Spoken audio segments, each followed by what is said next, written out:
Bom, e a Defesa Civil do Estado de São Paulo coloca 30 cidades em estado de atenção para deslizamentos de terra.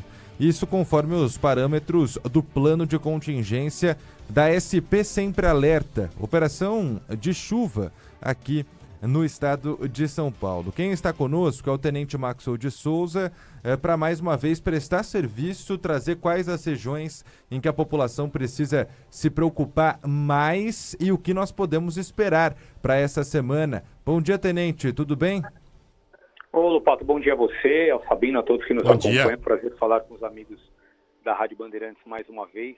Sempre entrando aqui para falar de chuva, né? Falar de estragos neste verão. Tá chovendo muito, viu, Lupato? Acho que as pessoas estão percebendo isso no cotidiano delas, né? No dia a dia elas estão sentindo isso e, de fato, elas estão certas. A gente olha os acumulados de chuva e a forma como essa chuva está caindo em São Paulo neste verão, e realmente são números impressionantes. Para quem está acompanhando ter uma ideia, ontem, domingo, quando a gente puxou o relatório de acumulados de 24 horas de chuva, a gente observou que em São Carlos, região central ali do estado, né, perto da região noroeste, centro-norte do estado, nós tivemos em um dia a chuva de 24 dias.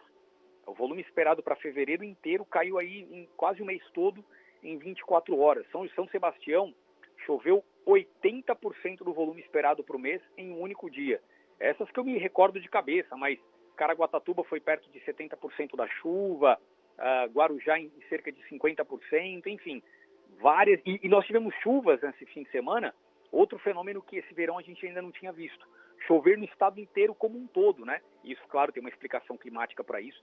Foi a virtude das ACAS, né? A zona de convergência do Atlântico Sul. Choveu de Rio Preto até Ubatuba, de modo geral, trazendo muito estrago. Tenente, e o carnaval, hein? Já dá pra gente prever alguma coisa do carnaval?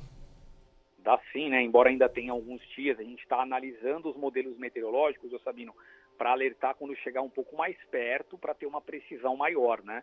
A gente, para quem está acompanhando, possa saber, a gente faz essa previsão utilizando cálculos matemáticos. São fórmulas já prontas, né? Claro, os sistemas, os softwares, os computadores, são grandes computadores, inclusive o CEMADEM, o Centro Nacional de Desastres, adquiriu uma super máquina, né, para fazer esses cálculos, e essas informações chegam aqui para nós também da Defesa Civil Estadual, junto com o nosso painel de inteligência São Paulo Sempre Alerta. Estou falando esses nomes difíceis, mas no fundo é tudo tecnologia que vem sendo adquirida para levar mais precisão nas nossas previsões, as previsões serem cada vez mais acertadas. E para o carnaval, o que tudo indica é que nós teremos um regime típico de verão.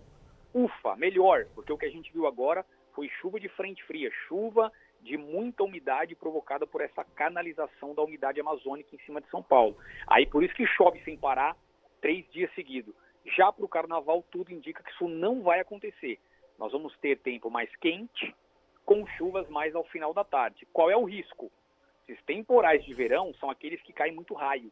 Aí o pessoal se diverte em áreas abertas, praças, parques, aí a gente fica preocupado com isso. Então, desde que o folião tenha essa consciência e se proteja quando começarem os temporais, a tendência é que o carnaval seja de uma chuva mais regular, mais controlada. Tenente, e até o carnaval, pelo que eu entendi, deveremos ter ainda pancadas de chuva que podem trazer bastante estrago, principalmente onde? Principalmente nas 30 cidades em estado de atenção que estão majoritariamente na faixa leste, o Pato. São cidades como São Sebastião, a própria capital de São Paulo, Caraguatatuba, São José dos Campos, que tem uma cratera gigantesca aberta lá, vocês estavam falando disso, né? Cidade de Taubaté, cidade de Caieiras, que sofreu com pontos de deslizamento de terra. Então, essas cidades que compõem a faixa leste do estado, que é desde o Vale do Ribeira até a saída ali para Bananal, né, saindo para o Rio de Janeiro, estas cidades são cidades com maior atenção para essa semana. Porque, embora as chuvas vão perder força, perder essa intensidade, esse volume todo, o solo está muito encharcado. E basta lembrar que as principais ocorrências graves do nosso estado na história recente foram agora. São Sebastião, 19 de fevereiro. Ferraz de Franco da Rocha, em 2022, foi dia 1º de fevereiro. Guarujá, em 2020, também em fevereiro. Ou seja, estamos no período mais crítico do ano para graves ocorrências de deslizamento de terra. O solo está saturado, Então, qualquer chuvinha agora que cair daqui em diante pode provocar uma grave ocorrência, um grave acidente. É sempre importante a gente lembrar o ouvinte disso, porque no fim do período de chuva costuma ser o mais perigoso, porque, como o tenente acabou de explicar, o solo já vem sendo encharcado há muitos dias com as pancadas de chuva, e aí pode acontecer o pior agora. Gabinete de crise, portanto, funcionando até o fim do dia hoje, tenente.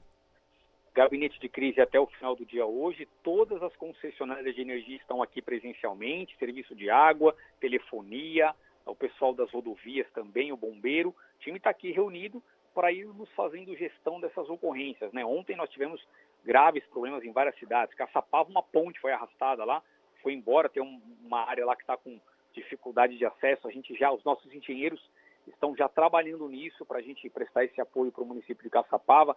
Laranjal Paulista, noticiou-se a morte de um homem em Laranjal Paulista.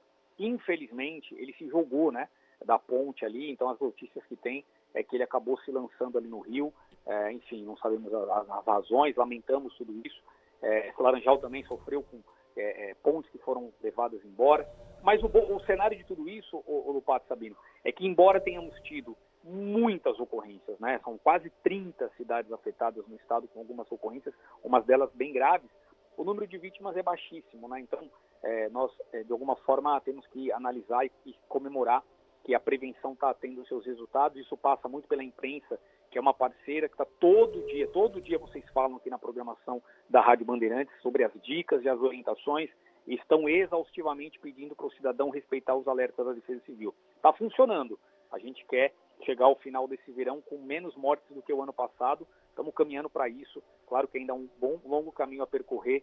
Ainda está num período ainda muito crítico. A gente, né, ainda sabe que tem muita coisa para acontecer, mas o trabalho está sendo feito. Bom, muito obrigado, Tenente Maxwell de Souza, porta-voz da Defesa Civil de São Paulo, mais uma vez nos ajudando nessa prestação de serviço. Inclusive, parabenizar o senhor e todos da Defesa Civil aqui de São Paulo, que hoje completa 50 anos, né? Parabéns a vocês. Verdade. Que alegria, Lupato. Obrigado aí por fazer essa menção. São 50 anos, em 1976, os primeiros aí davam início, né, na nossa história. Nós fomos criados em razão dos graves acidentes que acometeram o nosso estado, as chuvas de Caraguatatuba em 67, o incêndio no Joelma, no Andraus. Ali o governo do estado percebeu, né, que faltava um órgão para coordenar as ações, e ali começava então o trabalho de defesa civil, e a gente foi evoluindo, até chegar no que a gente tem hoje, um sistema moderno, com alerta, com sirene. Entregamos a sirene em Mauá, a 9ª sirene, faltam 3 ainda para fechar esse bloco de expansão. Tem mais 7 para ser contratada, tem mais 8 radares, um investimento que vai passar de 100 milhões de reais, vão se somar os 2 que já foram comprados. Ou seja, estamos em passos largos de evolução, mas ainda tem muito para fazer, e a gente sonha, né, com um estado em que nós não tenhamos mais mortes provocadas pelos desastres. Ainda há muito a ser feito, mas muito obrigado aí pela lembrança dos nossos 50 anos e, por fim, celebrar com os mais de 5 mil agentes de defesa civil que compõem o nosso sistema, que ontem, como o pessoal de Caieiras, que saiu às 3 horas da manhã fazendo a última limpeza de uma casa, às 3 da manhã, render em nome de Caieiras a nossa celebração a todos os agentes de defesa civil. Muito obrigado, Tenente. Um abraço. Obrigado, Tenente. Parabéns. Um abraço.